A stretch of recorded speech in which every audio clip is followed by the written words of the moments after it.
여러분 안녕하십니까? 세계 곳곳에서 발생한 개벽 소식을 전해드리는 뉴스 더 개벽 시작합니다. 우크라이나 전쟁이 3년 7개월째 이어지면서 이제 전장의 향방은 군사력이 아니라 국가 지속 가능성에 달렸다는 분석이 나왔습니다.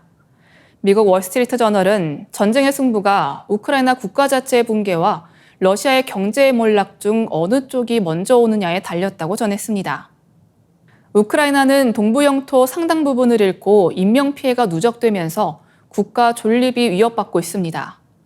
징집 연령을 70세까지 확대했지만 지도층 자제들의 해외 도피와 부패 문제로 사기와 신뢰가 크게 떨어진 상황입니다. 군의 주력은 농촌과 지방의 중령층 남성에 의존하고 있으며 도시 중산층과 청년층은 국외로 빠져나가고 있습니다. 러시아도 만만치 않은 경제적 부담에 직면해 있습니다. 물가 상승률이 9%를 기록하고 재정 적자가 커지며 성장 둔화가 뚜렷합니다. 그럼에도 푸틴 대통령은 전쟁을 중단하지 않고 있습니다. 월스트리트 저널은 푸틴이 우크라이나가 러시아보다 먼저 무너질 것이라는 베팅을 하고 있다고 지적했습니다. 트럼프 미국 대통령은 종전 중재안을 제시하며 양쪽에 개선되는 영토 교환이 있을 것이라고 언급했습니다. 돈바스 지역 양보 가능성까지 거론됐지만 러시아는 이를 거절하고 오히려 군사 공세를 강화했습니다. 이는 우크라이나를 사실상 소극화하려는 전략적 의도라는 분석이 나옵니다. 전문가들은 러시아가 최소 1년 반에서 3년까지 전쟁을 지속할 경제적 체력을 보유했다고 평가합니다. 카네기 러시아 유라시아 센터의 알렉산더 가부예프 소장은 문제가 산적해도 당장 붕괴할 수준은 아니다라고 밝혔고 전략국제문제연구소 소속 마리아 스네고바야는 러시아가 전쟁을 3년 더 끌 수 있다고 내다봤습니다. 이에 반해 우크라이나는 병력 보충이 갈수록 어려워지고 있어 전세가 길어질수록 불리해질 것이라는 전망이 지배적입니다. 러시아는 영토 점령보다 우크라이나 군사력을 소모시키는 전략으로 전쟁을 끌고 가고 있습니다. 결국 종전의 열쇠는 두 개의 모래시계, 즉 러시아 경제의 버팀목과 우크라이나의 생존력이 어느 쪽이 먼저 한계에 도달하느냐에 달려 있습니다. 서방이 선택할 수 있는 전략은 러시아 경제 제재를 더욱 강화해 모래시계의 속도를 앞당기거나 우크라이나가 더 오래 버티도록 지원을 확대하는 것뿐이라는 진단이 나오고 있습니다. 일본 왕실에서 40년 만에 남성 왕족 성년식이 거행되면서 왕위 계승 제도를 둘러싼 논쟁이 다시 불붙고 있습니다. 주인공은 올해 만 19세가 된 히사이토 왕자로 후미히토 왕세제의 아들이자 나루히토 일왕의 조카입니다.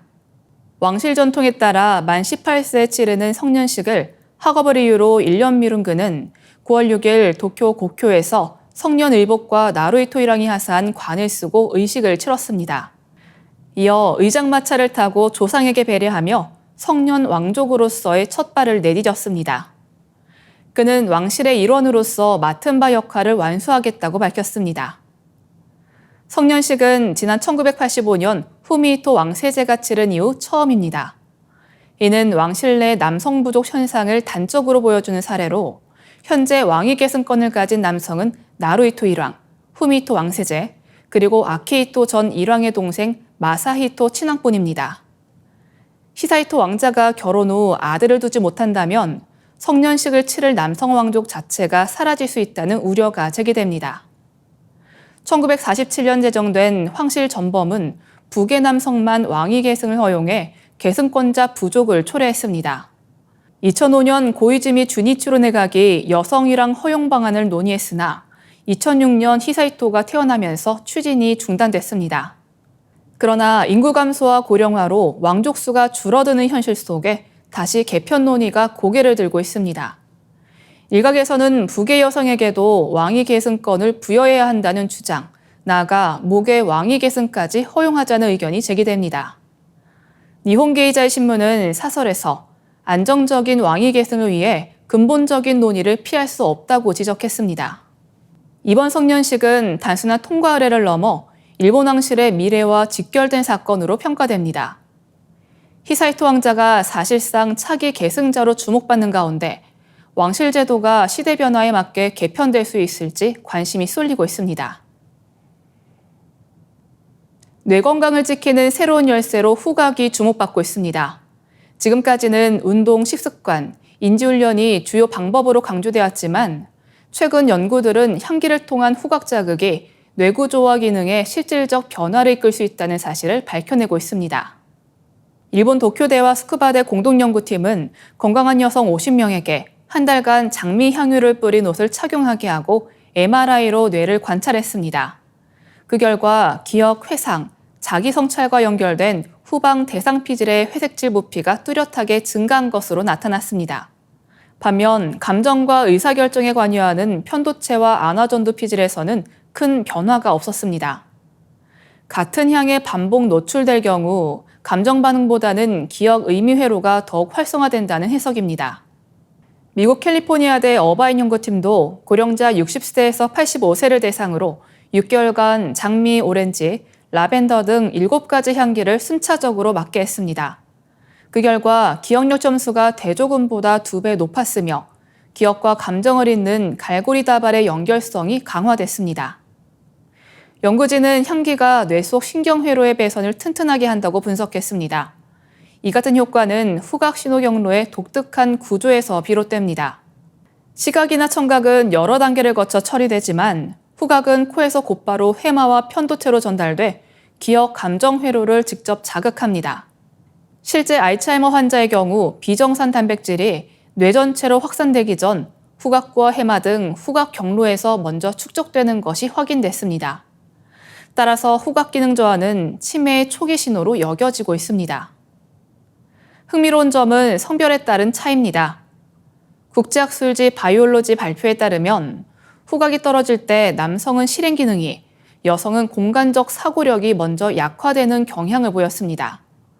이에 따라 후방 대상피질을 활성화하는 향기 치료 연구가 활발히 진행 중이며 베타 아밀로이드 독성을 줄이고 기억 기능을 보호하는 신경 보호 효과도 보고되고 있습니다. 미국 매사추세츠 종합병원은 집에서 간단히 시행 가능한 아로마 브레인 헬스 테스트를 선보였고 펜실베니아대의 후각 식별 검사는 전 세계적으로 표준화된 도구로 활용됩니다. 스크래치 카드를 긁어 향을 맡고 정답을 고르는 방식으로 치매나 파킨슨병 조기 진단에 폭넓게 쓰이고 있습니다. 전문가들은 생활 속 작은 습관만으로도 뇌 건강에 긍정적 영향을 줄 수 있다고 말합니다. 옷이나 공간에 은은한 향기를 더하는 것만으로도 기억력 향상은 물론 정서 안정과 신체적 반응 개선까지 가능하다는 것입니다. 브라운대 신경과학자 레이첼 헤르트 교수는 후각은 즉각적으로 감정과 기억을 불러일으킨다며 이는 호흡, 염증 같은 생리지표에도 변화를 준다고 강조했습니다. 향기는 단순한 기호를 넘어 뇌 건강을 가늠하는 조기지표이자 치매 예방의 열쇠로 부상하고 있습니다.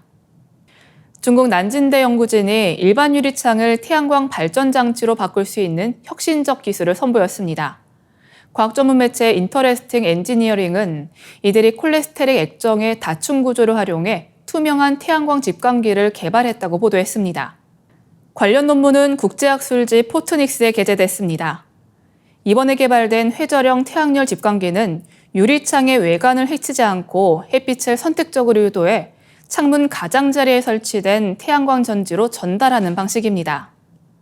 제1저자인 장도웨이 박사는 콜레스테릭 액정 필름의 구조를 정밀 설계해 원형 편광을 선택적으로 회절시키고 이를 유리 내부로 유도하는 시스템을 구축했다고 설명했습니다.